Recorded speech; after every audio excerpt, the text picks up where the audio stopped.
ओम नारायणं नमस्कृत्य नरं चैव नरोत्तमं देवीं सरस्वतीं व्यासं ततो जयमुदीरयतमुखं करोति भासाळं पङ्गुलं हृदयगिरिं यत्कृपात्तमहं वन्दे परमानन्दमाधवं निगमकल्पतरोर्गलितं फलं सुखं कालमुत्तद्रव संयुतं प्रियोत भागवतं नरसमालयो मुहुरशिका विभावुकाः ओं व्यासं वस्तनस्तारं सत्यपौत्रमकल्मषं पराशरात्मनं वन्दे शिवतातं तपोनिधिं ओं व्यासाय विष्णुरूपाय व्यासरूपाय विष्णवे नमो वै ब्रह्मनिधये वासिष्ठाय नमो नमः ओं श्री परमात्मने नमः ओं नमो भगवते वासुदेवाय। द्वादश स्कंद आदिले अध्याय 12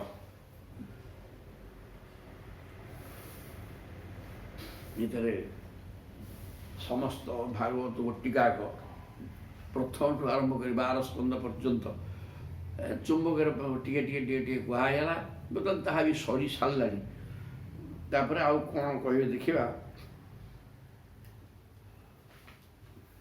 48 गोटू आरंभ हम मूर्षा गिरस्ता ह्यसति असत कथा न कथ्यते जत भगवान अधोक्षज तदेव सत्यम तदुहैव मंगलम तदेव पुण्यम भगवत गुणोदयम। सुंदर कथा। तदेव सत्यम तद उहैव मंगलम तदेव पुण्यम। मूर्छा गिरस्ता शेषति ही असत कथा न कथ्यते जद भगवान अधोक्षज की पाठ कह भगवान अधोक्षज अधोक्षज शब्द अर्थ है अक्ष माने इंद्रिय इंद्रिय ग्राह्य वस्तु माने इंद्रिय 5टा ज्ञानेन्द्रिय प्रत्येक ग्रहण वस्तु अलग अलग आखि केवल रूप देख अन्य कथा कर कान केवल शब्द शुण तो ये प्रकार जो 5 अक्ष माने इंद्रिय तार ग्राह्य वस्तु ताकू अधः अक्षरु जात हूँ अक्ष माने इंद्रिय इंद्रिय जात हूँ विषय ग्रहण इंद्रिय विषय ग्रहण से विषय को जी अध दाबी दौरान अधोपतन कर विनाश कर तेणु ना अधोक्षर माने इंद्रिय ग्राह्य वस्तु को इंद्रिय विजेता मैंने इंद्रिय ग्राह्य वस्तु ग्रहण करने आवश्यक किसी ना जो प्रभु का ना धोले इंद्रिय संजत हो प्रकार अधोक्षर शब्द अर्थता ओह सुंदर सुख ये अति चमत्कार ओह कौन कहले भगवान अधोक्षज तेणु भगवान इंद्रिय विजेता जहाँ ना धोले व्यक्ति विशेष इंद्रिय को जय कर दो से भगवान को कथा न कथ्यते जत जो कथारे इंद्रिय विजेता भगवान को कथा नहीं से कथा है मृषा माने मिथ्या गिरहता ही असति ही असत कथा सी है असत कथा से कथा सत वस्तु तो जड़े ब्रह्म पदार्थ ही सत आ सब गुड़ाक असत तेणु जो थे अधोक्षज इंद्रिय विजेता जहाँ ना धोले तेमें भी इंद्रिय को जय कर दो से भगवान कथा जो थे नहीं से भाया कथाटा मिथ्या एवं असत कथा अटे। सत्य ब्रह्म असत जगत तेणु असत पदार्थ कथा सी ये थोड़ा सब मिथ्या तदेव सत किए से सागे सागे कहते तदेव सत्यम ततुहिव मंगलम से कथा सत्य ताहा ही मंगलप्रद तदेव पुण्यम ताहा ही पवित्र भगवत गुणोदयम जहाँ भगवान को कथा को आश्रय कर जो कथा बाहर सी कथा ही सत्य मंगलमय पवित्र आज जोड़ा कथा व्यतीत भगवान कथा नुह बांझ कथा बोली आगुरी कहुई से शब्द है असत कथा अति सुंदर सुख तदेव रम्यम रुचिरंग नवं नवम तदेव शाश्वत मनसु महोत्सव तदेव शोकार्णवशोषण नृणांग जदुत्तम श्लोक जसो नुगीयते चमत्कार श्लोक सब तदेव रम्यम ସେ ହିଁ ଅତ୍ୟନ୍ତ ମନୋହର ଚିତ୍ତାକର୍ଷକ ଭଗବତ କଥା, ଅତ୍ୟନ୍ତ ମନୋହର କଥା। ସଂସାର କଥା ପକେଇବ ଯାବର ଜୋର କଥା ବାଇଆ ହେଇଯିବ ଅଳ୍ପ ସମୟ ଭିତରେ, ପୁରା ଶୁଣିଲେ ମୁଣ୍ଡ ଖରାପ ହେଇଯିବ। କିନ୍ତୁ ଭଗବତ କଥା ପ୍ରେମ ଆସିଯିବ। ଆଉ ତଦେବ ରମ୍ୟମ୍, ରମ୍ୟ ମାନେ ଅତ୍ୟନ୍ତ ମନୋହର ଚିତ୍ତାକର୍ଷକ, ରୁଚିରମ୍ ସୁନ୍ଦର, ନବମ ନବମ ନୂଆ ନୂଆ ଲାଗିବ। ଆଜି ଆମେ ପଢ଼ିଛେ ପୁଣି ଉପରଓଳି ତାକୁ ପଢ଼ିଲେ ବି ତା ଭିତରୁ ସେଇ ଆନନ୍ଦ ମିଳିବ। ଏବଂ ସତେ ଯେମିତି ସକାଳେ ପଢ଼ିଥିଲି ବୋଧେ ଏମିତି ବୁଝିନଥିଲି, ଏଇଟା ଆହୁରି ବଢ଼ିଆ ହେଉଛି ଏ ପ୍ରକାର ଲାଗିବ। ନବମ ନବମ ଆମେ ଗୋଟେ ଜିନିଷ ବାରମ୍ବାର ବ୍ୟବହାର କଲେ ତା ପ୍ରତି ଏଇଟା ସେମିତି ହେଇଥିଲା ନା, କିନ୍ତୁ ଏ ଯେଉଁ ଭାଗବତ କଥା ଏହା ଗୋଟେ ଜିନିଷକୁ ସବୁଦିନ ପଢ଼ୁଥିଲେ ବି ତାହା ନୂଆ ନୂଆ ଲାଗୁଥିବ ଏବଂ ସେ ଆନନ୍ଦଦାୟକ ହେଉଥିବ, ଦୁଃଖ ମିଳିବନି ସବୁ। ତଦେବ ଶାଶ୍ୱତ ମନସୁ ମହୋତ୍ସବମ୍, ଏବଂ ସେ ମନର ମହୋତ୍ସବ, ଉତ୍ସବ ସମୟରେ ଆନନ୍ଦ ଉତ୍ସବ, ସମସ୍ତଙ୍କର ମନ ଆନନ୍ଦ ମୁଖରିତ ହୋଇଥାଏ। ଠିକ୍ ସେଇ ପ୍ରକାର ଏ ଭଗବତ କଥା ଆଲୋଚନା କଲେ ଶାଶ୍ୱତ, ଇଏ ଚିରନ୍ତନ ନିତ୍ୟ ସତ୍ୟ ବସ୍ତୁ ହେଇଥିବାରୁ ମନକୁ ପ୍ରେମ କରିଦିଏ। ତଦେବ ଶୋକାର୍ଣ୍ଣବ ଶୋଷଣଂ ନୃଣାଂ, ଏ ଯେଉଁ ସାଂସାରିକ ଦୁଃଖ ଯନ୍ତ୍ରଣା ୟାକୁ ହଟେଇବା ପାଇଁ ଏକମାତ୍ର ଔଷଧ ହେଉଛି ଶୋକାର୍ଣ୍ଣବ ଶୋଷଣମ୍, ଦୁଃଖ ସମୁଦ୍ରକୁ ଶୁଖେଇ ଦେବା ପାଇଁ ଏକମାତ୍ର ଶକ୍ତି ଅଛି ଭଗବତ କଥାରେ, ଆଉ ପାଠ କୋଉଠି ନାହିଁ। ନହେଲେ ବାଇ ଆଇକି ମୋ ଜୀବରେ ପାଗଳ ହେଇଯିବ, ବା ସଂସାର କଥା ଚିନ୍ତା କଲେ ପାଗଳ ହେଇକିରି ମରିବ, ପାଗଳ ହେଇକି ବୁଝୁଛନ୍ତି ନା। ତାପରେ ଯଦୁତ୍ତମ ଶ୍ଲୋକ ଯଶୋଦୁଗୀୟତେ, ଯେଉଁ କଥାରେ ଉତ୍ତମ ଶ୍ଲୋକ ଭଗବାନଙ୍କର ଯଶଗାନ କରାଯାଇଛି ସେ କଥା ହିଁ ରମ୍ୟ, ରୁଚିର ମାନେ ସୁନ୍ଦର, ନବ ନବ ନୂତନ ନୂତନ ଯାହା ଯେତେଥର ପଢ଼ିଲେ ସେ ସୁନ୍ଦର ଲାଗିବ। ସେ ସତ୍ୟ, ଚିରନ୍ତନ ସତ୍ୟ ଏବଂ ମନକୁ ପ୍ରେମାପ୍ଲୁତ କରିଦେବ। ଆଉ ସାଂସାରିକ ଦୁଃଖ ଯନ୍ତ୍ରଣାକୁ, ଦୁଃଖ ଯନ୍ତ୍ରଣା ରୂପକ ଅର୍ଣ୍ଣବକୁ ଶୁଖେଇ ଦେବାର ଅଧିକାର ତାର ଅଛି। ଆଉ ପାଠ କିଛି ନାହିଁ, ସୁନ୍ଦର କଥା କହିଲେ। ନତତ ବଚଃ ଚିତ୍ରପଦମ୍ ହରାର ଯଶଃ ଜଗତ ପବିତ୍ରಂ ପ୍ରଗୁଣୀତ କରିଚିତ ତତ୍ ଧ୍ୱାଙ୍ଖୋ ତୀର୍ଥମ୍, ଆଉ ଥରେ ପଢ଼ାଇଛି କି ଜାଣେ, ନ ତୁହଂସ ସେବିତମ୍ ଯତ୍ରାଚ୍ୟୁତସ୍ତତ୍ର ହି ସାଧବୋ ଅମଳା। ଆଉ ଥରେ ଯାଇଛି ବୋଧେ ଏଇ ସବୁ ସମ୍ମାନ, ଏଇ ସବୁ ଏଇଟା ମନେ ଅଛି ଯାହା ହଉ। ନ ତତ ବଚଃ ଚିତ୍ରପଦମ୍ ହରାର ଯଶଃ, ଚିତ୍ରପଦମ୍ ପଦ ଯୋଜନା ଭାରି ଜମେଇକିରି ହେଇଥିବ, ପଦ ଅନୁପ୍ରାସ ଯମକ ଏଇ ପ୍ରକାର ଥାଇକିରି ପଦ ବିନ୍ୟାସ ସୁନ୍ଦର ହେଇକିରି ଯଦି ସେଥିରେ ହରି କଥା ନାହିଁ, ନବ ପଲାଶ ପଲାଶ ବନଂ ପୁରା, ପଲାଶ ପଲାଶ ଦୁଇଟା ଶବ୍ଦ ଏକାଠି ଲାଗିଛି, ଇଏ ଗୋଟେ ମଜା ଲାଗିବ। ଅର୍ଥ ବି ଅଲଗା ଅଲଗା ହେବ, ତେଣୁ ଏଇଟା ମଜା ଲାଗେ। ତେଣୁ ଏ ପ୍ରକାର ପଦବିନ୍ୟାସ ହେଇକିରି ସୁନ୍ଦର ହେଇଥିଲେ ମଧ୍ୟ ଯଦି ହରି କଥା ନାହିଁ, ହରେର ଯଶଃ ନ, ତାହେଲେ ସିଏ କଥା ନୁହଁ। ଯେତେ ଚମତ୍କାର ଲେଖା ହେଇଥିଲେ ଅର୍ଥ କିଛି ନାହିଁ। ଭଗବାନ କଥା ନଥିଲେ ସେ ଶବ୍ଦ ପ୍ରୟୋଗର ବେକାର। ଜଗତ ପବିତ୍ର ପ୍ରଗୁଣୀତ କରିଛି, ଜଗତକୁ ପବିତ୍ର କରୁଥିବା ହରି କଥା ନଥାଇକିରି ଯଦି ପଦ ଯୋଜନା ସୁନ୍ଦର ଭାବରେ ହେଇଥାଏ, ସେ କଥାର କୌଣସି ମହତ୍ଵ ନଥାଏ। ତତ୍ ଭାଙ୍ଖ ତୀର୍ଥମ୍ ନତୁ ହଂସ ସେବିତମ୍, ସିଏ ହେଲା କାକ ତୀର୍ଥ ଭଳିଆ, ସେଠିକି ହଂସ ଯିବେନି। କାକ ହେଲା ଚଣ୍ଡାଳ ପକ୍ଷୀ, ସବୁ ଖାଇବ ଆମିଷ ଗୁଡ଼ାକ, ଦୁର୍ଗନ୍ଧ ପଚା ଛଡ଼ା ଆମିଷ ସବୁ ଖାଇବ, ତେଣୁ ସେ ଦୁର୍ଗନ୍ଧିଆ। କିନ୍ତୁ ହଂସ ସେ ପ୍ରକାର ନୁହେଁ, ସିଏ ଜୀବ ମାରିକିରି ଖାଏନି, ନିରାମିଷ ଭକ୍ଷଣ ତାର। ଆଉ ଅହଂସଃ, ହଂସ କହିଲେ ଯିଏ ଅହମ୍ ବ୍ରହ୍ମସ୍ମି ଏ କଥା ଅନୁଭବ କରେ, ସେ ହେଲେ ହଂସ। ତେଣୁ ହଂସ କାକ ତୀର୍ଥକୁ ଆଦୌ ଯାଏ ନାହିଁ।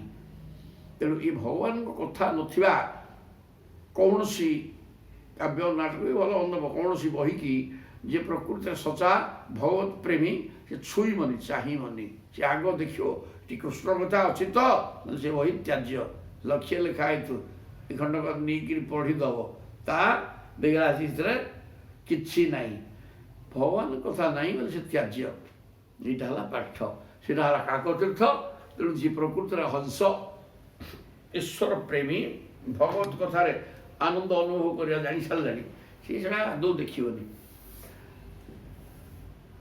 ତେଣୁକରି ଯେତେ ପଦବିନ୍ୟାସ ହେଇକିରି ମଧୁର କଥା ଲେଖା ହେଇଥିବ ଭଗବାନ କଥା ନଥିଲେ ସେ ଗ୍ରହଣଯୋଗ୍ୟ ନୁହେଁ ଯତ୍ର ଅଚ୍ୟୁତ ତତ୍ର ହିଁ ସାଧବ ଅମଳା ଯେଉଁଠି ଅଚ୍ୟୁତ ନ ଅଚ୍ୟୁତ ଅଚ୍ୟୁତ ଯାହାର ଚ୍ୟୁତ ମାନେ କ୍ଷରଣ ବିକାର ନାହିଁ ନିର୍ଦ୍ଦିଷ୍ଟ ସ୍ଥିତିରେ ଯେ ସତ୍ୟ ସନାତନ ନିତ୍ୟ ସେ ଭଗବତ କଥା ଯେଉଁଠି ବର୍ଣ୍ଣନା କରାଯାଇଛି ସେ ତାକୁ ଅମଳାହା ସାଧବ ମଳ ରହିତ ମଳ ବୋଇଲେ ମଇଳା କ'ଣ ମଇଳାରେ ସଂସାର ହିଁ ମଇଳା ଏ ସଂସାର କେବଳ ମଇଳାରେ ତେଣୁ ଗୁଡ଼ାକ ଯୁଆଡ଼ୁ ଦେଖିବ ସିଆଡ଼େ ମଇଳା ପିଲି ଲାଗିବ ତେଣୁ ଏ ସଂସାରକୁ ତ୍ୟାଗ କରୁଥିବା ସାଧବ ସାଧୁ ପୁରୁଷ ଅଚ୍ୟୁତ କଥା ବ୍ୟତୀତ ଅନ୍ୟ କୌଣସି କଥାରେ ତା ମନ ରହିବ ନାହିଁ ଯଦି ସଂସାର ଚିନ୍ତା କଲା ମହିଳା ପଶିଲା ମନରେ ପାଗଳ ହବା ସାର ହବ ତେଣୁ ସେ କଥା କରିବନି କାହିଁକିନା ଏ ହରି କଥାରୁ ମିଠାକୁ ସେ ଯିଏ ଅନୁଭବ କରିପାରିଲାନି ସେ ବାଜ୍ୟ କଥା ଆଦୌ କହିବନି କି ଶୁଣିବନି କିଛି ହେବନି ସେ କାନରେ ପଶିବନି ତେଣୁ କାନରେ ମୁଁ ଯାହା ଦେଖୁଛି କାଲା ହେଇଗଲାଣି କି ମୋତେ ସେ ବାଜ୍ୟ କଥା ଶୁଭୁନି ଆଦୌ ଶୁଭୁନି ତେବେ ପାଠ ହେଲାଣି ତତ୍ ବିଚିତ୍ର ପଦବିନ୍ୟାସ ଜୋରସୋର ହେଇକିରି ଲେଖାଟା ସୁନ୍ଦର ହେଇଥିଲେ ମଧ୍ୟ ଯଦି ଭଗବତ କଥା ନାହିଁ ଜଗତ ପବିତ୍ରମ୍ ଜଗତକୁ ପବିତ୍ର କରୁଥିବା ଭଗବତ ସମ୍ବନ୍ଧୀୟ କଥା ନାହିଁ ସେ ହେଲା କାକତୀର୍ଥ ତାକୁ ଖଳ ଲୋକମାନେ ଆଗ୍ରହ ଶୁଣିବେ କରିବେ ବୁଝିବେ ଆଲୋଚନା କରିବେ କିନ୍ତୁ ଯିଏ ଅହଂ ଶାହ ଅହଂ ବ୍ରହ୍ମୋସ୍ମି ଅନୁଭବକାରୀ ହଂସ ସିଏ ହଂସ ପୃଥିବୀକୁ ଯିବନି କୁଆ ଆଚରଣ ଖାଦ୍ୟପେୟ ଯାହା ହଂସର ତା ତେଣୁ କୁଆ ଯେଉଁଠି ରହିଛି ହଂସ କିଛି ଯିବ ତେଣୁକରି ପ୍ରକୃତରେ ନିର୍ମଳ ଅନ୍ତଃକରଣ ସାଧୁମାନେ ଅଚ୍ୟୁତ କଥା ବ୍ୟତୀତ ଅନ୍ୟ କୁଆଡ଼େ ତାଙ୍କ ମନ ଯିବନି ସବାଗ ବିସର୍ଗ ଜନତାକ ସମ୍ପ୍ଳବ ଦଶନି ପ୍ରତି ଶ୍ଲୋକମବଦ୍ଧ ବତ୍ୟପି ନାମାନ୍ୟନନ୍ତସ୍ୟ ଯଶୁଙ୍କିତା ନିଜ ଶୃଣ୍ଣନ୍ତି ଗାୟନ୍ତି ଗୃହନ୍ତି ସାଧବାହନ ଭିତରେ ଅଛି ତାହେଲେ ସ ବାକ୍ ବିସର୍ଗ ଜନତାକ ସମ୍ପ୍ଳବ ଜନତା ମାନେ ଜନାନାଂ ସମୂହ ଜନତା ଜନ ସମୁଦାୟ ମାନେ ଏ ମର୍ତ୍ୟ ଲୋକର ସମସ୍ତ ବ୍ୟକ୍ତି ଜନ ସମୁଦାୟକୁ ବୁଝାଉଛି ସମସ୍ତ ଜନଙ୍କର ଅଘ ସମ୍ପ୍ଳବ ଅଘ ମାନେ ପାପକୁ ବିନାଶ କରିବାର ସମର୍ଥ ବାକ୍ ବିସର୍ଗ କେଉଁ କଥା ସେଗୁଡ଼ାକ ନା ହରି କଥା କୃଷ୍ଣ କଥା ହିଁ ଜନ ସମୁଦାୟଙ୍କର ପାପକୁ ବିନାଶ କରିପାରିବ ସେ ପ୍ରକାର କଥା ଦଶନି ପ୍ରତି ଶ୍ଲୋକମବଧ୍ୟବତ୍ୟପି ଏ ଭାଗବତ ଗ୍ରନ୍ଥରେ ସେହି ପ୍ରକାର ପ୍ରତ୍ୟେକ ଶ୍ଲୋକରେ ସେହି ପ୍ରକାର କଥା ଆସିବ ନାମାନି ଅନନ୍ତସ୍ୟ ଯଶୁଙ୍କିତା ନିଜ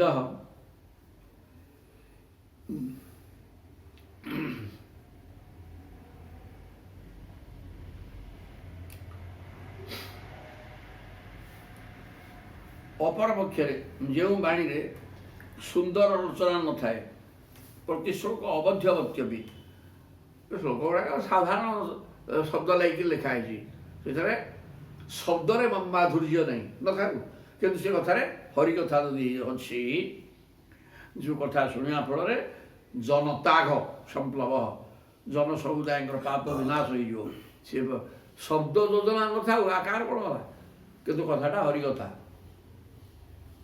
ସେ ପ୍ରକାର କଥା ସବୁ ଜନ ସମୁଦାୟଙ୍କର ପାପକୁ ଧ୍ୱଂସ କରେ ନାମାନି ଅନନ୍ତସ୍ୟ ଯଶୋଙ୍କିତା ନିଜ ଯେଉଁଥିରେ ଅନନ୍ତ ଭଗବାନ ହେଲେ ଅନନ୍ତ ତାଙ୍କ ଗୁଣ ବି ଅନନ୍ତ।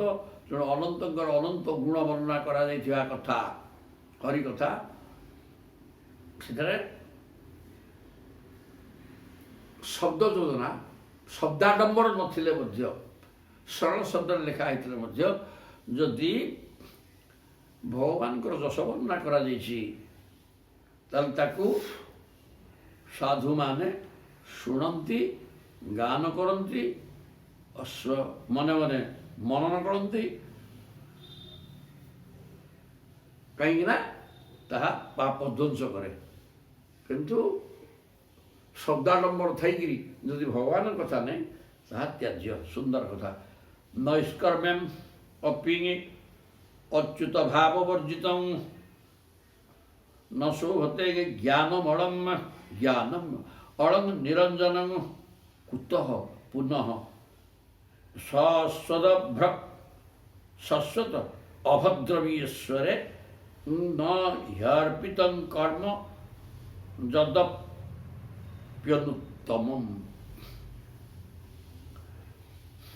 ଏସବୁ ଇଏ ଶ୍ରୀମଦ୍ ଭାଗବତଙ୍କର ପ୍ରଶସ୍ତି ବର୍ଣ୍ଣନା। ଯେଉଁ ନିର୍ମଳ ଜ୍ଞାନ ହେଉଛି ମୋକ୍ଷପାତ୍ର ସାଧନା। ନୈଷ୍କର୍ମ୍ୟଙ୍ଗପି ଅଚ୍ୟୁତ ଭାବ ବର୍ଜିତମ୍। ନିଷ୍କାମ କର୍ମ କଥା ବର୍ଣ୍ଣନା କରାଯାଇଥିଲେ ମଧ୍ୟ ନିଷ୍କାମ କର୍ମଟା ଠିକ୍ ଭଗବାନ ମିଳିବେ, କିନ୍ତୁ ହେଲେ ତା ଭିତରେ ଅଚ୍ୟୁତ କଥା ପୁଣି ରହିବା ଦରକାର। ନିଷ୍କାମ କର୍ମ ଭିତରେ ବି ଅଚ୍ୟୁତ କଥା ରହିବା ଦରକାର। ମୋଟାମୋଟି ଭାଗବତ ପ୍ରତ୍ୟେକ ଏଠି ପ୍ରସଙ୍ଗ କରି ସଦାବେଳେ କୁହାଯାଇଛି। ଆମେ ଏ ପ୍ରକାର ପ୍ରଶ୍ନ କରୁଛୁ ଯେ ନିଶ୍ଚୟ ହରି କଥା ଆସିବ, ତାହା ନଥାଇକିରି କୌଣସି ଉତ୍ତର ପ୍ରଶ୍ନ ବା ଉତ୍ତର ଭାଗବତରେ ନାହାନ୍ତି। ଏ କଥା ବାରମ୍ବାର କୁହାଯାଇଛି ମଧ୍ୟ। ଏଇଟା ପ୍ରଭୁଙ୍କ କଥା ସମ୍ବଳିତ କଥା ଇଏ। ତେଣୁ ଆପଣ ଏଇଟାକୁ କହନ୍ତୁ ଯେ ବାରମ୍ବାର ଏ କଥା କୁହାଯାଇଛି। ତେଣୁ ହରି କଥା ଭିନ୍ନ ଅନ୍ୟ କୌଣସି କଥା ସିଏ ନିଷ୍କର୍ମ ହେଇଥିବ ଯାହା ବି ହଉ, ନିଷ୍କର୍ମଟା ଠିକ୍। ନୈଷ୍କର୍ମ୍ୟଙ୍ଗପି ଅଚ୍ୟୁତ କଥା ବର୍ଦ୍ଧିତ। ସେଥିରେ ନିଷ୍କର୍ମ କଥା ହେଇଥିଲେ ମଧ୍ୟ ଯଦି ଭଗବତ କଥା ସେଥିରେ ନାହିଁ ନ ଶୋଭତେ, ସିଏ କେବେ ହେଲେ ଶୋଭନୀୟ ନୁହେଁ। ଜ୍ଞାନମ୍ ଅଳଂ ନିରଞ୍ଜନମ୍।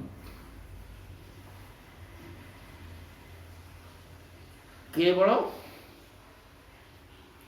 ଅଞ୍ଜନ ଶବ୍ଦର ଅର୍ଥ କଜ୍ଜଳ, ମାନେ ଚକ୍ଷୁ ରୋଗ ଅଛି। ଅଞ୍ଜନ ଲଗେଇଲେ କଜ୍ଜଳ ହେଇପାରେ, ଆଖିରେ ଯେଉଁ ପଡ଼େ ଔଷଧ ନା ସେଇଟା। ତେଣୁ ଏ ଚକ୍ଷୁର ଅଞ୍ଜନ ଲଗେଇଲା ପରେ ଚକ୍ଷୁ ଯେମିତି ରୋଗ ବିମୁକ୍ତ ହୋଇକରି ଠିକ୍ ଦେଖିପାରେ, ସେମିତି ସଂସାରଟା ରୋଗ। ସଂସାର ଦେଖିବା ହେଲା ରୋଗ, ଭଗବାନଙ୍କୁ ଦେଖିବା ହେଲା ନିରଞ୍ଜନ। ଅଞ୍ଜନ ଔଷଧ ନଲେଇ, ଔଷଧ ଲଗେଇବ କାହିଁକି? ଆଖି ଖରାପ ହେଲେ। ତେଣୁ ପ୍ରଭୁ ହେଉଛନ୍ତି ହିଁ ଅଞ୍ଜନ। ପ୍ରଭୁଙ୍କୁ ଦର୍ଶନ କରିବା ଶିଖିଲେ ଆଖି ରୋଗ ହବାର ପ୍ରଶ୍ନ କିଛି ନାହିଁ। ସଂସାର ଦେଖିବା ହେଲା ରୋଗଣା। ନିରଞ୍ଜନ ଈଶ୍ୱର ଦର୍ଶନ କରିବା। ଯେଉଁ ଆଖି ଭଗବାନଙ୍କୁ ଦେଖୁଛି ସେ ହିଁ ପ୍ରକୃତ ସଚ୍ଚା ଆଖି। ଜ୍ଞାନ ଅଳମ୍, ନିର୍ମଳ ଜ୍ଞାନ ହେଉଛି ମୁଖ୍ୟପାତ୍ର ସାକ୍ଷାତ ସାଧନ। ଜ୍ଞାନମଳ ଜ୍ଞାନମ୍ ଅଳମ୍ ନ ଶୋଭତେ। ନୈଷ୍କର୍ମ୍ୟଙ୍ଗପି, ନିଷ୍କର୍ମ କଥା ବର୍ଣ୍ଣନା କରାଯାଇଥିଲେ ଯଦି ସେଥିରେ ଭଗବାନଙ୍କ କଥା ନାହିଁ, ସେ କଥା ଆଦୌ ଶୋଭନୀୟ ନୁହେଁ। ଯେଉଁଥିରେ ଈଶ୍ୱର ସମ୍ପର୍କିତ ଜ୍ଞାନ ରହିଛି। ନିରଞ୍ଜନମ୍ ଜ୍ଞାନମ୍, ନିରଞ୍ଜନ ସମ୍ପର୍କିତ ସେ ଭଗବାନ। ସେ ଜ୍ଞାନ ଯେଉଁଠାରେ ଭର୍ତ୍ତି ହେଇକି ରହିଛି ସିଏ ହିଁ ପ୍ରକୃତିରେ ଠିକ୍। ଭଗବତ ଜ୍ଞାନ ନଥିବା ନିଷ୍କର୍ମ ହେଇଥିଲେ ମଧ୍ୟ ସେ କଥା ଗ୍ରହଣଯୋଗ୍ୟ ହୋଇପାରିବ ନାହିଁ। ମୋଟାମୋଟି କୁହାଯାଉଛି ଭଗବାନଙ୍କ ବ୍ୟତୀତ କୌଣସି ଶବ୍ଦ ଉଚ୍ଚାରଣ କର ନାହିଁ। ଆଜିର ଯେ କଥା ଆଦୌ ସମୟ ନଷ୍ଟ କରି ସେ କଥା କହ ନାହିଁ। କଥା ଦ୍ୱାରା ଶ୍ରବଣ, ଭଗବତ କଥା ଶୁଣିବା ଏବଂ କହିବା ହେଇଗଲେ ମଣିଷ ସିଧା ଭଗବତ ପରାୟଣ ହେଇଯିବ। ଭଗବାନଙ୍କୁ ଧରି ନେଇଗଲା ବେଳକୁ ଧରାଯିବ। ବାଜ୍ୟ କଥା ଶୁଣୁଥିବ କହୁଥିବ ସମୟ ଦେଇକିରି, ହେରା କିଛି ନାହିଁ, ହବନି। କୁତଃ ପୁନଃ ସତ୍ସତ୍ ଅଭଦ୍ର ବିଶ୍ୱରେ। ଯଦି ଭଗବତ ଭକ୍ତି ରହିତ ହୋଇଥାଏ ତେବେ ତାହା ବି ସେତେ ଶୋଭନୀୟ ହୋଇପାରିବ ନାହିଁ, ନ ଶୋଭତେ। ଆଉ ଭଗବତ ଭକ୍ତି ରହିତ ହେଲେ ଶୋଭନୀୟ ହେବନି। ଆଉ ପୁଣି ଯେଉଁ କର୍ମ ଭଗବାନଙ୍କୁ ଅର୍ପଣ କରାଯାଏ ନାହିଁ ତାହା ଶୋଭନୀୟ ହୋଇପାରିବ ନାହିଁ। କୁତଃ ପୁନଃ ସତ୍ସଦ୍ ଅଭଦ୍ର ବିଶ୍ୱରେ। ଈଶ୍ୱରେ ଏମିତି କର୍ମ କର ଯାହା ଭଗବାନଙ୍କୁ ସମର୍ପିତ କରିପାରିବ, ବୋଇଲେ କର୍ମ ବନ୍ଧନରେ ପଡ଼ିବନି। ସେଟା କେମିତିକା କର୍ମ? କେବଳ ସେବା। ସେବା ବୋଇଲେ ଖାଲି ସେ ବିଗ୍ରହ ସେବା କରିବ ତା ନୁହେଁ। ବିଗ୍ରହ ସେବାଟାକୁ ବି ଗ୍ରହଣ କରାଯାଉନି ତ, କର।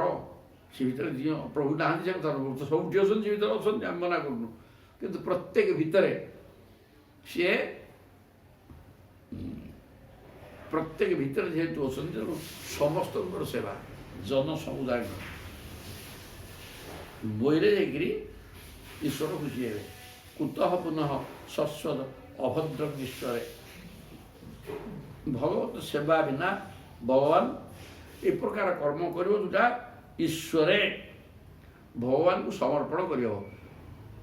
ଯଦି ତଦ୍ଭିନ୍ନ ଅନ୍ୟ କର୍ମ କଲ, ଚୋରି କରିବା, ଆମିଷ କରିବା, ଡକ୍ଟରୀ କରିବା, ଠକିବା, ଏଇଥିରୁ ଗୁଡ଼ାଏ କାମ କଲେ ଭଗବାନଙ୍କୁ ଦେଲେ ସେ ନେବେନି, ଏଗୁଡ଼ା କ'ଣ ହବ? ତୁ କରୁଛୁ, ତୁ ଭୋଗିବୁ, ମୋତେ ସୁଡ଼ା ଦେଲେ ମୁଁ ଥୋଇ କୋଉଠି ଥୋଇବି?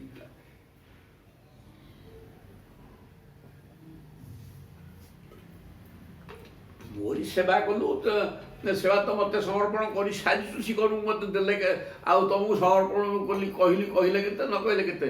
ତେଣୁ ସେ ପ୍ରକାର କର୍ମ ମୁଁ ବଳେ ନେଇଯାଉଛି, ଅସୁବିଧା କ'ଣ ଅଛି? ସେଇଟାକୁ ସମର୍ପଣ କଲା ଭଳିଆ କର୍ମ ଯଦି ତମେ କଲ, ପ୍ରଭୁ ସେବାର ସଦାବେଳେ ସେ କର୍ମ ବଳେ ସମର୍ପିତ ହେଇଗଲା, ତାକୁ କହିବାର ଦରକାର ନାହିଁ।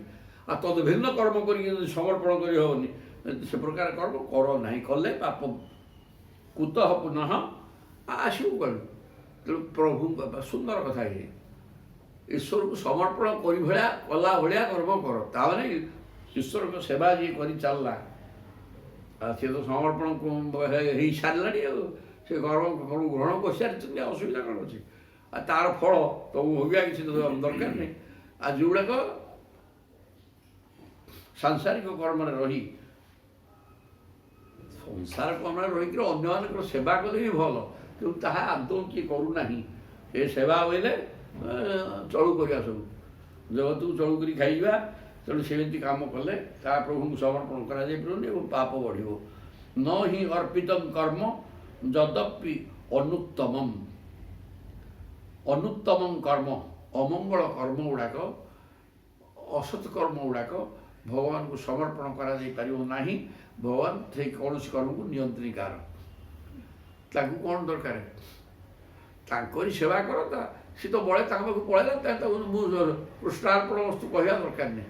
ଆପଣଙ୍କୁ ସମର୍ପଣ କଲି କହିବାର ଆବଶ୍ୟକତା ବି ରହିବ ନାହିଁ, ବା କହିଲେ ଦୋଷ ହେବନି, କାହିଁକିନା ଠିକ୍ କର୍ମ କରୁଛ, ପ୍ରଭୁ ତାକୁ ଗ୍ରହଣ କରିଯିବେ। କିନ୍ତୁ ଯେଉଁ କର୍ମ ଗୁଡ଼ାକ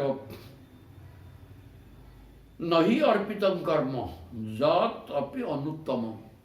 ଉତ୍ତମ କର୍ମ କଲେ, ଉତ୍ତମ ହେଲେ ପ୍ରଭୁ ନିଜେ, ତାଙ୍କ ସେବା କରିଲେ ତାଙ୍କ ସେ କର୍ମ ବଳେ ଅର୍ପିତ ହେଇଗଲା। ଅନୁତ୍ତମ କର୍ମ କଲେ ତାହା ଆଦୌ ପ୍ରଭୁ ଗ୍ରହଣ କରିବେନି, ସେ ପାପ ଜମା ହେଇକି ରହିବ, ଭୋଗିବରେ ପୁଅ।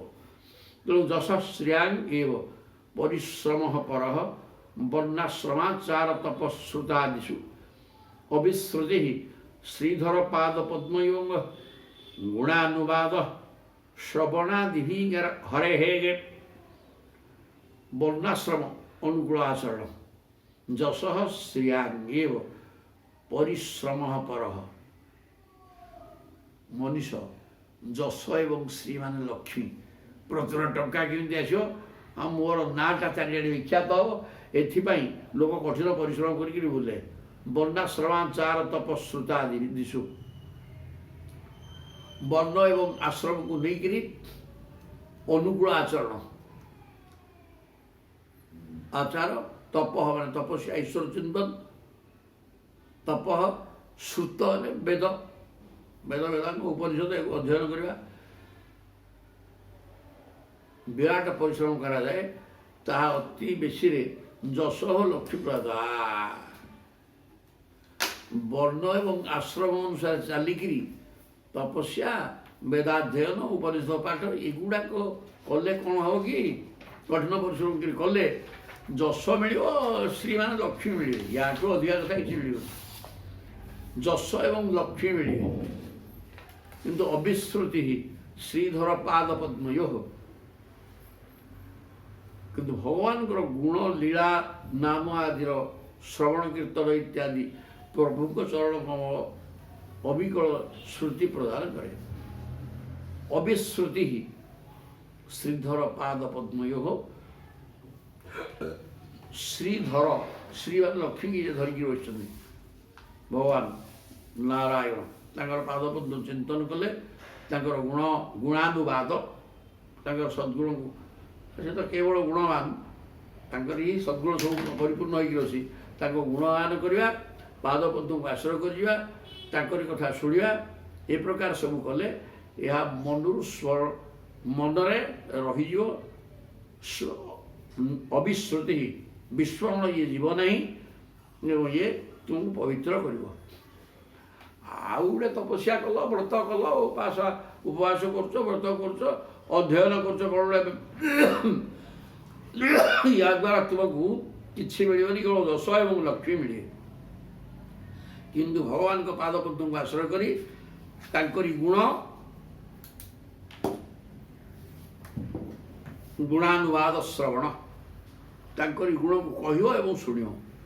ୟା ଦ୍ୱାରା ତୁମେ ପ୍ରଭୁଙ୍କୁ ପାଇବାର ବ୍ୟବସ୍ଥା ହେଇଯିବ। ତେଣୁ ଅବିଶ୍ରୁତି କୃଷ୍ଣ ପଦାର ବିନ୍ଦୟୋଃ କ୍ଷୀଣୋତି ଅଭଦ୍ରାଣୀ ସମଂ ତନୋତି ଚ ସତ୍ୟସ୍ୟ ଶୁଦ୍ଧିଂ ପରମାତ୍ମଭକ୍ତିଂ ଜ୍ଞାନଞ୍ଚ ବିଜ୍ଞାନ ବିରାଗଯୁକ୍ତଂ ଅବିଶ୍ରୁତି। ତାହା ସକଳ ପାପତାପ ଅମଙ୍ଗଳ ନଷ୍ଟ କରିପାରେ। ଅବିକଳ ଶ୍ରୁତି, ଅବିଶ୍ରୁତି ମାନେ ଅବିକଳ ସ୍ମରଣ। ପ୍ରଭୁଙ୍କ କଥା ସଦାବେଳେ କହିଲ, ତାଙ୍କରି କଥା ଶୁଣିଲ, ତାହେଲେ ତୁମର ଆଉ ସମସ୍ତ ପାପତାପ ଅମଙ୍ଗଳ ସବୁ ଧ୍ୱଂସ ହେଇଯିବ। କୃଷ୍ଣ ପଦାର ବିନ୍ଦୟୋଃ ଅବିଶ୍ରୁତି। ଅବିକଳ ସ୍ମରଣ, ପାଦପଦ୍ମକୁ ସ୍ମରଣ କରି ତାଙ୍କରି କଥାରେ ଯଦି ମାତିଲ, ତାହେଲେ କ୍ଷୀଣୋତି ଅଭଦ୍ରାଣୀ, ତୁମର ସମସ୍ତ ଅମଙ୍ଗଳ ଅଶୁଭ ଧ୍ୱଂସ ହେଇଯିବ ଏବଂ ତୁମେ ସମଭାବାପୂର୍ଣ୍ଣ ହେଇଯିବ। ସତ୍ୟସ୍ୟ ଶୁଦ୍ଧି, ତୁମର ସତ୍ୟ ଶୁଦ୍ଧି ହେଇଯିବ, ଅନ୍ତଃକରଣ ଶୁଦ୍ଧି ହେଇଯିବ। ସତ୍ୟ ମାନେ ଅନ୍ତଃକରଣ, ଅନ୍ତଃକରଣ ଅଶୁଦ୍ଧ ଅବସ୍ଥା ରହିଛି ସଂସାର ଚିନ୍ତା କରିକି। ଭଗବତ ଚିନ୍ତନ କରିବା ଦ୍ୱାରା ଅନ୍ତଃକରଣ ଶୁଦ୍ଧ ହେବ। ପରମାତ୍ମା ଭକ୍ତି, ପରମାତ୍ମାଙ୍କ ଚରଣାରବିନ୍ଦରେ ଭକ୍ତି ଆସିବ। ଜ୍ଞାନ ବିଜ୍ଞାନ ସବୁ ହେବ। ବିଜ୍ଞାନ ବିରାଗଯୁକ୍ତ, ଜ୍ଞାନ ବିଜ୍ଞାନ ଏବଂ ବୈରାଗ୍ୟ ସବୁ ଆସିପାରିବ। ଅନବରତ ଭଗବାନ ପାଦପଦ୍ମକୁ ଯଦି ସ୍ମରଣ କଲ, ତାହେଲେ ଅମଙ୍ଗଳ ଧ୍ୱଂସ ହୋଇଯିବ, ସଂସାର ଯାତନା ନଷ୍ଟ ହୋଇଯିବ, ସମଭାବାପୂର୍ଣ୍ଣ ହୋଇଯିବ, ଅନ୍ତରିନ୍ଦ୍ରିୟ ଶାନ୍ତ ହୋଇବେ, ମନ ବୁଦ୍ଧି ଚିତ୍ତ ଅହଙ୍କାର ସବୁ। ସତ୍ୟସ୍ୟ ଶୁଦ୍ଧି ଏବଂ ତୁମର ଅନ୍ତଃକରଣ ଶୁଦ୍ଧି ହେଇଯିବ। ପରମାତ୍ମା ଚରଣରେ ଭକ୍ତି, ଜ୍ଞାନ, ବୈରାଗ୍ୟ ସବୁ ଆସିଯିବ। ଜୁୟମ ଦିବ୍ୟାଗ୍ର ବତ ଭୂରି ଭାଗା।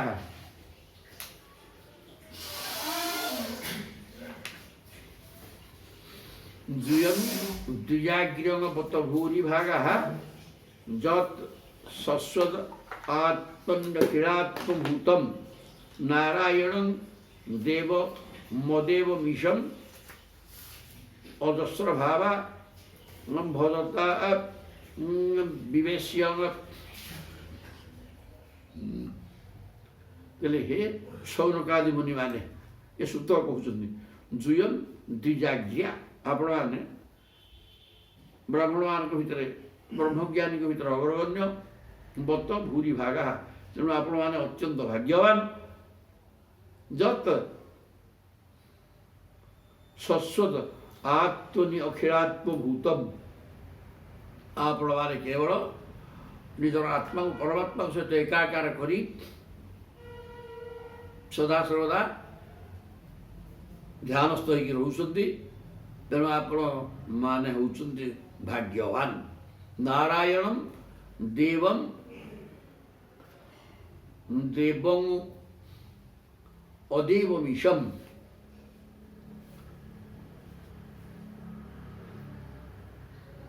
ସର୍ବାନ୍ତର୍ଯ୍ୟାମୀ ସର୍ବାତ୍ମା ସର୍ବଶକ୍ତିମାନ ଆଦି ଦେବ, ସମସ୍ତଙ୍କର ଆରାଧ୍ୟ ଦେବ ସ୍ୱୟଂ ନାରାୟଣ ଭଗବାନଙ୍କୁ ସ୍ଥାପନ କରି ନିରନ୍ତର ତାଙ୍କୁ ଭାବୁଛନ୍ତି।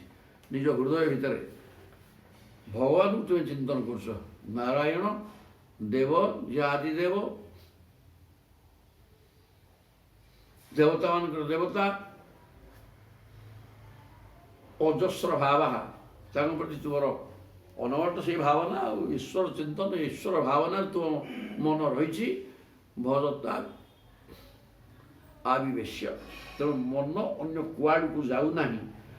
ଆପଣମାନଙ୍କର ମନ କିଏ ସୂତ କହୁଛନ୍ତି ସୌନକାଦି ଋଷିମାନଙ୍କୁ। ଆପଣମାନେ ବ୍ରାହ୍ମଣ ଶ୍ରେଷ୍ଠ, ଆପଣମାନେ ଭାଗ୍ୟବାନ, କାହିଁକିନା ସଦା ସର୍ବଦା ଆପଣଙ୍କର ମନ ଭଗବାନଙ୍କ ଚରଣାରବିନ୍ଦରେ ଲାଗିକି ରହିଯାଇଛି। ଅହଂଚ ସଂସ୍ମାରିତ ଆତ୍ମତତ୍ତ୍ୱମ୍ ଶ୍ରୁତଂ ପୁରାମେ ପରମର୍ଷି ବକ୍ତ୍ରତ୍ ପ୍ରାୟୋପବେଶେ ନୃପତେ ପରୀକ୍ଷିତ ସଦଶୈଳାଂ ମହତାଞ୍ଚ ଶୂନ୍ୟତାଂ। ରାଜର୍ଷି ପରୀକ୍ଷିତ ଗଙ୍ଗା କୂଳରେ ପ୍ରାୟ ପରିବେଷଣ କରି ନ ଖାଇ ନ ପିଇ ବସିଗଲେ, 7 ଦିନରେ ମରିବେ। ମସି ଯାଇଥିବା ଅବସ୍ଥାରେ ଶୁକଦେବ ଆସିକିରି ସଦଶୀ ଋଷିଣାଂ ସଦଶୀ, ସବୁ ମୁନି ଋଷି ସିଦ୍ଧ ପୁରୁଷ ବସିଛନ୍ତି। ମହତାଞ୍ଚ, ଆଉ ଅନେକ ମହଜ୍ଜନ ବ୍ରାହ୍ମଣ ସବୁ ବସିଛନ୍ତି ତାଙ୍କ ଆଗରେ। ଶୁକଦେବଙ୍କର କଥା, ଶୁକଦେବ କଥା କହିଲେ ମୁଁ ବି ସେଠି ଥିଲି, ସେଠି ମୁଁ ମଧ୍ୟ ଥିଲି। ଅହଂସ ସଂସ୍ମାରିତ ଆତ୍ମତତ୍ତ୍ୱମ୍,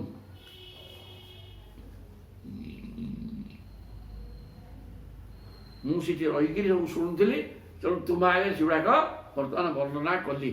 ଆପଣମାନେ ପ୍ରଶ୍ନ କରିବାରୁ ମୁଁ ତାହା ସବୁ ବର୍ଣ୍ଣନା କଲି। ତେଣୁ ଆପଣମାନଙ୍କ ପାଖରେ ମୁଁ ଚିର ଋଣୀ। ଏଠି ବକ୍ତା କହୁଛନ୍ତି ସୂତ, ଯେ ଯେହେତୁ ଆପଣମାନେ ମୋତେ ପ୍ରଶ୍ନ କରିକିରି ଏ ପ୍ରକାର ବ୍ୟବସ୍ଥା କରେଇଲେ, ଭଗବାନଙ୍କ କଥା ଗୁଡ଼ା କହିବା ପାଇଁ ମୁଁ ସୁଯୋଗ ପାଇଲି, ତେଣୁ ମୁଁ ମଧ୍ୟ ଆପଣଙ୍କ ପାଖରେ ଋଣୀ। ସୂତା ବକ୍ତା ସମସ୍ତଙ୍କର ଲାଭ ଆଉ କ'ଣ।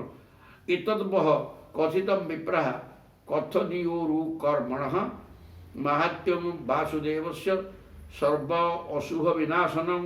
ବର୍ତ୍ତମାନ ଏଇ ଯେଉଁ ଭାଗବତ କଥା ଆମେ କହିଲେ, ଏଗୁଡ଼ା ସବୁ କିଏ ସୂତ କହୁଛନ୍ତି ସୌନକ ପ୍ରଭୃତି ମୁନିମାନଙ୍କୁ। କଥନୀୟ ଓରୁ କର୍ମଣଃ, ଏ କଥା ହିଁ କେବଳ କଥନୀୟ କଥା, ଆଉ ବାଜ୍ୟ କଥା କହିଲେ ସେଟା ବେକାର, ତେଣୁ କୁହାଯିବ ନାହିଁ ବୋଲି ମୁଁ କହିଛି, ଏବେ ତ କହିଲେ। ତେଣୁ କେବଳ ଭଗବତ କଥା ହିଁ କହିବା କଥା ଏବଂ ଶୁଣିବା କଥା, ତାହା ଆମେ ଆଲୋଚନା କଲେ। ମାହାତ୍ମ୍ୟଂ ବାସୁଦେବସ୍ୟ ସର୍ବ ଅଶୁଭ ବିନାଶନମ୍, କାରଣ ଭଗବାନ ବାସୁଦେବଙ୍କର କଥା ଆଲୋଚନା କରିବା ଫଳରେ ଅଶୁଭ ବିନାଶ ହେଇଯାଏ। ଜୟବଂ ଶ୍ରାବୟତ ନିତ୍ୟଂ ଯାଂ ରାମକ୍ଷଣ ମନନ୍ୟଧି।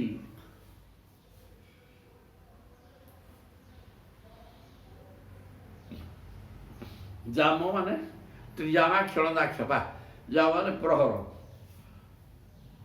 ଯଦି ଗୋଟେ ପ୍ରହର 4 ଘଡ଼ି, 45 ମିନିଟ୍ ଘଡ଼ିକ 4 ଘଡ଼ି, 90, 180, 3 ଘଣ୍ଟା, 4 ଘଡ଼ିକ 3 ଘଣ୍ଟା।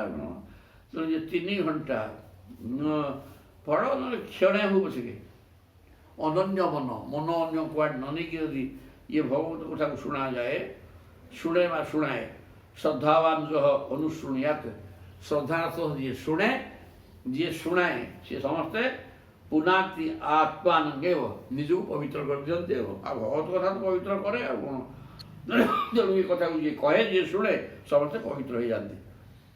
ଦ୍ୱାଦଶ୍ୟଂ ଏକାଦଶ୍ୟଂ ବା ଶୃଣ୍ମନ୍ ଆୟୁଷ୍ୟବାନ ଭବେତ ଏକାଦଶୀ ଦ୍ୱାଦଶୀରେ ଯଦି ଶୁଣିବ ତେଣୁ ଆୟୁଷ ବଢ଼ିବ। ପଠତ୍ୟନଶ୍ରମ ପ୍ରୟତଃ ତତୁ ଭବତି ଅପାତକି ନ ଖାଇକିରି ଯଦି ଏ କଥାକୁ ଶୁଣିବ ତାହେଲେ ପାତକ ରହିତ ହେଇଯିବ। ଅପରିଚିତ ନ ଖାଇକିରି ଶୁଣିଲେ ପାପ ରହିତ ହେଇକିରି ମୁକ୍ତି ହେଇଗଲେ।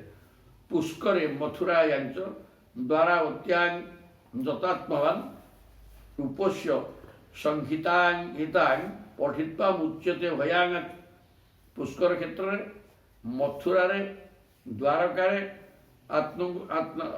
ଇନ୍ଦ୍ରିୟମାନଙ୍କୁ ସଂଯତ କରି ଯଦି ଉପବାସରେ ରହି ଏ ଭାଗବତ ପାଠ କରାଯାଏ ତାର ସମସ୍ତ ପାପରୁ ମୁକ୍ତି ହେଇଯିବ।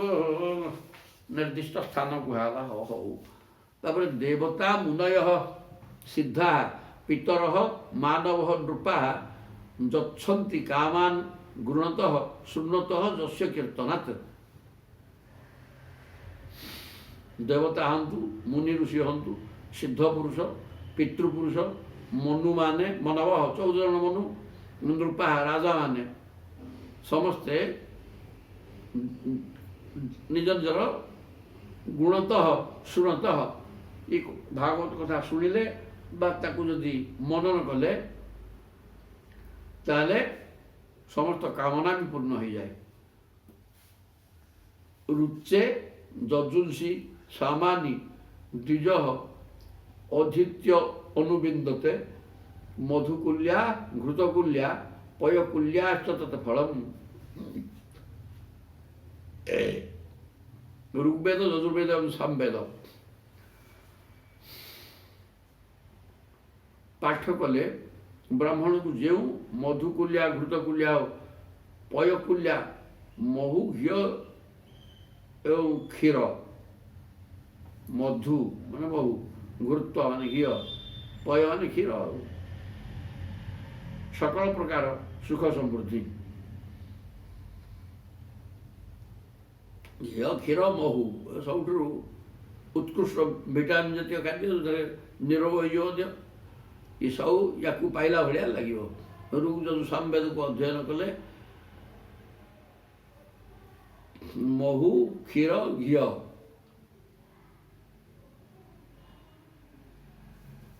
ଖାଇଲା ଭଳିଆ ଲାଗିବ। ଶ୍ରୀମଦ୍ ଭାଗବତ ପାଠ କଲେ ମଧ୍ୟ ସେହି ଫଳ ମିଳିବ। ମଧୁକୁଲ୍ୟା ଘୃତକୁଲ୍ୟା ପୟକୁଲ୍ୟା କୁଲ୍ୟାମ୍ଭୂଭି କୁଲ୍ୟା ମାନେ କେନାଲ ଯେଉଁଗୁଡ଼ାକ ପ୍ରକୃତି ଦ୍ୱାରା ସୃଷ୍ଟ ନୁହେଁ ଖୋଳା ହେଇକିରି ହେଇଛି। ତେଣୁ ମହୁର କେନାଲ ତମ ପାଖକୁ ଆସିବ ଯେଉଁ ବଢ଼ିବା ଦ୍ୱାରା ଘିଅର କେନାଲ କ୍ଷୀରର କେନାଲ ଏସବୁ ଶରୀରର ପୁଷ୍ଟି ସାଧନ କରିବା ସହିତ ଆନନ୍ଦ ଦିଏ। ଭାଗବତ ପାଠ ତେଣୁ ଭାଗବତ ପାଠରେ ବି ଠିକ୍ ସେଇଆ ହେବ। ପୁରାଣ ସଂହିତାଂ ଗୀତାଂ ଅଧିତ୍ୟ ପ୍ରୟତଃ ଦ୍ୱିଜ ପ୍ରୋକ୍ତଂ ଭଗବତା ଯତ୍ତୁ ତତ୍ ପଦମ୍ ପରମଂ ବ୍ରଜେଙ୍ଗେତ୍। କହିଲେ ପୁରାଣ ସଂହିତାଂ ଯେଉଁ ଦ୍ୱିଜ ସଂଯମ ପୂର୍ବକ ଏଇଟାକୁ ଖାଲି ପୁରାଣ କୁହାଇନି ସଂହିତା ସଂହିତାରେ ବେଦ ବେଦାନ୍ତ ଉପନିଷଦ ସବୁର ସାର। ଇଏ ପୁରାଣ ନୁହନ୍ତି କେବଳ ସଂହିତା ଇଏ ତାକୁ ଅଧ୍ୟୟନ କରନ୍ତି ଯିଏ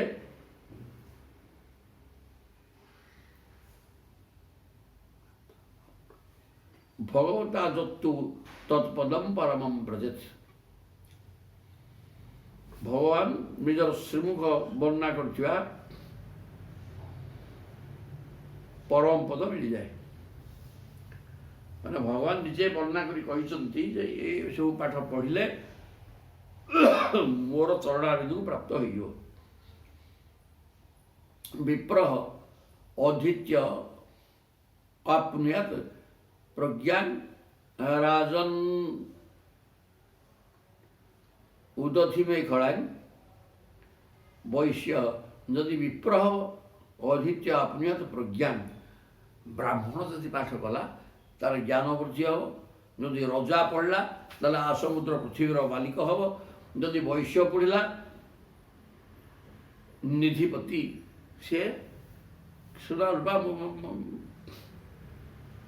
ଟଙ୍କା ପଇସା ସବୁର ମାଲିକ ହେଇଯିବ। ଶୂଦ୍ର ପଢ଼ିଲେ ଶୁଦ୍ଧିତ ପାଚକାତ, ତାର ସମସ୍ତ ପାପ ନଷ୍ଟ ହୋଇକରି ସିଏ ବି ମୁକ୍ତି ମାର୍ଗକୁ ଯିବ। କଳିମଳ ସଂହତି କାଳ ନୋ କ୍ଷୀଣେଶ ହରି ରିତରତ୍ର ନ ଗୀୟତେ ହବିଷ୍ଣୁ ଇହତୁ ପୁନର୍ଭଗବାନ ଅଶେଷ ମୂର୍ତ୍ତି ପରିପଠିତ ଅନୁପଦମ କଥା ପ୍ରସଙ୍ଗେ।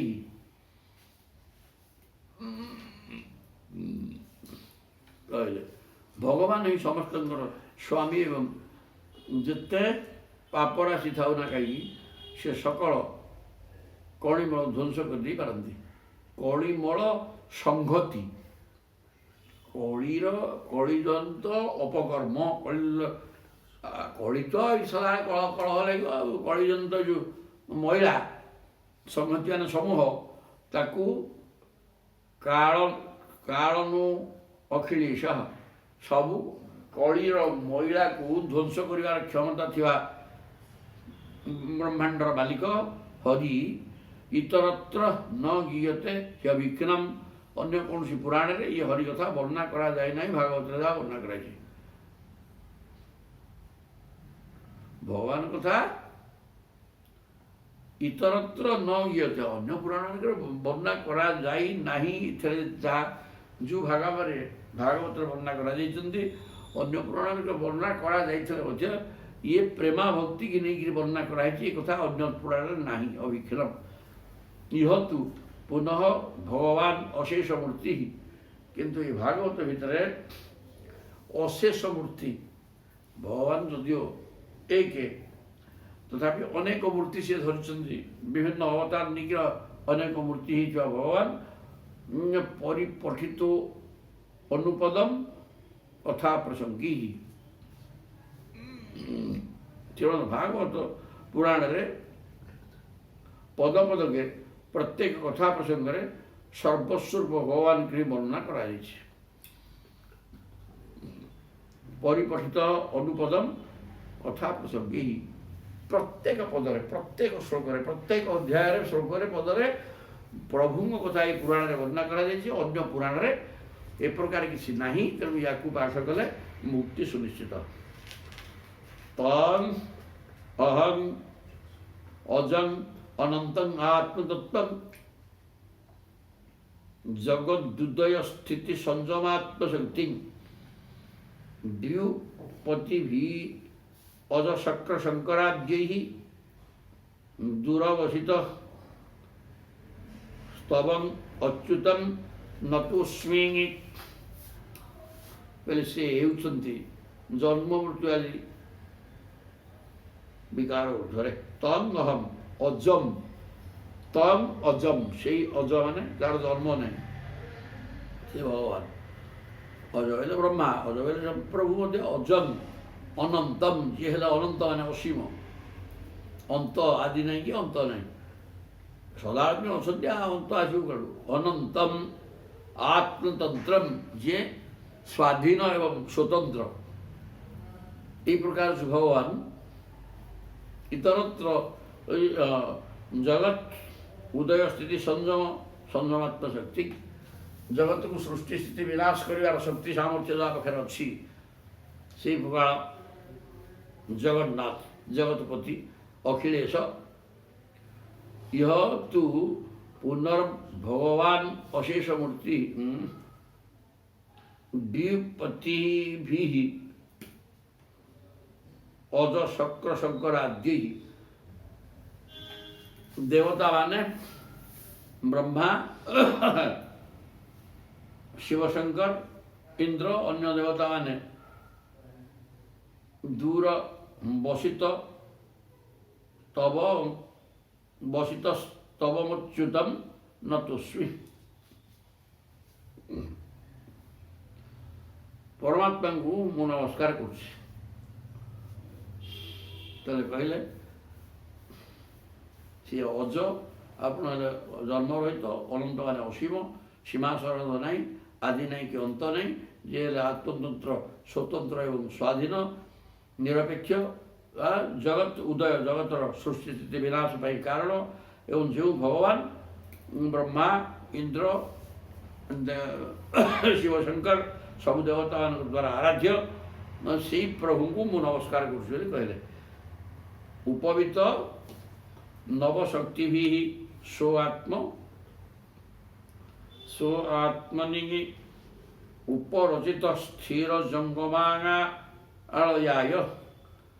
ଭଗବତ ଉପଲବ୍ଧି ମାତ୍ର ଧାମନେ ସୁର ରସଭୟା ସୁର ଋଷଭାୟ ନମଃ ସନାତନାୟ।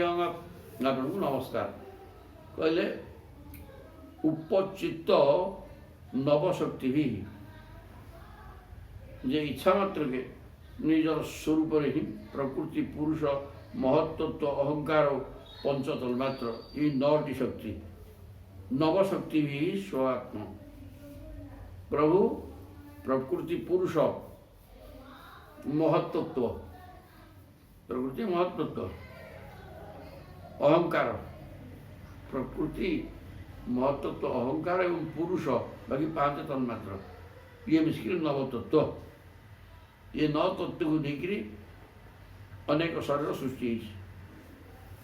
आत्मनि उपरचित स्थिर जंगमालयाय एवं ये स्थावर जंगम सबू गोटे गोटे ये खोल सब रही, ये सब ये 9 तत्व तैयारी भर प्रभु रही।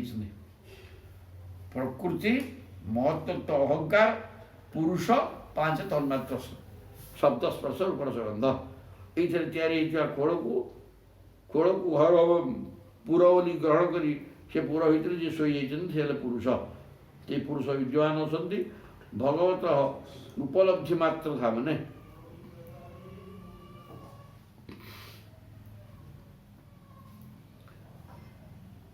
अधिष्ठान रूप में रही। जहाँकर परम पद हो केवल अनुभूति स्वरूप उपलब्धि मात्र धामने प्रभु सत्ता अनुभव करने को इंद्रिय ग्राह्य नुहति। तेणु अनुभव विद्या ये प्रकार जो प्रभु जे ये नवशक्ति की नहीं प्रकृति, महत्त्व, अहंकार, पुरुष एवं 5 तन्मात्र सृष्टि जड़ शरीर भितर खेला कर जहाँ को जी अनुभव विद्या सुर ऋषभाय, सुर देवता, देवता मान ऋषभ मान श्रेष्ठ श्रेष्ठ देवता जी की सनातन तांकु मोर नमस्कार। स्वसुख निभृत चेता तद्विद स्थान्य भाव प्रजित रुचिर लीला कृष्ण सार तदीयम गतनुत कृपया जह तत्वदीपम पुराणम तम खेलपुर्जिन घ्नम व्यास सुनुंग न तस्मी। कौन कहे स्वसुख निभृत चेता तत् विदस्तान्य भाव। श्री सुखदेव महामुनि निजर परमानंद ही निमग्न था। ये व्यासंकर पुत्र शुक अखिल बुर्जिन घ्नम समस्त पाप ध्वंस हो व्यासंकर पुत्र सुखदेव को नमस्कार कर अद्वैत स्थिति रही भेद दृष्टि सर्वथा निवृत्त हो जाइए।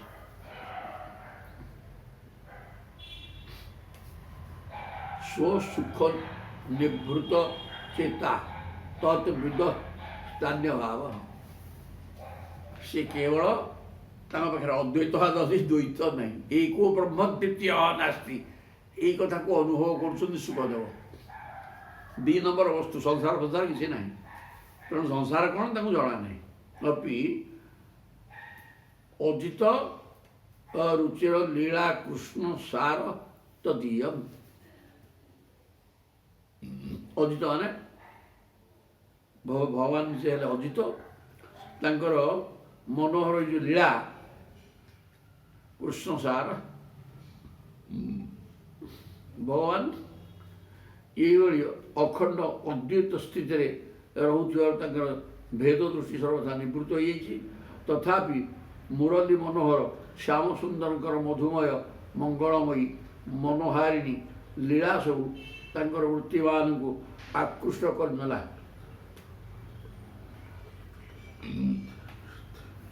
ଯିଏ ପରମ ବ୍ରହ୍ମରେ ଲୀନ, ଏକେଶ୍ୱରବାଦ, ଭଗବାନ ଏକେ, ତାଙ୍କ ପାଖରେ ଲୀନ, ତାଙ୍କୁ ଏତେ ପୁରାଣ ଫୁରାଣ ପଢ଼ିବା ଦରକାର ନଥିଲା। କିନ୍ତୁ ଇଏ ଭଗବାନଙ୍କର ଏଇ ଯେଉଁ ଖେଳା ଲୀଳା ଭଲମନ୍ଦ ଭାଗବତ ଭିତରେ ରହିଲେ, ଏଗୁଡ଼ାକ ମଧ୍ୟ ତାଙ୍କୁ ଆକର୍ଷିତ କରିଥିଲା।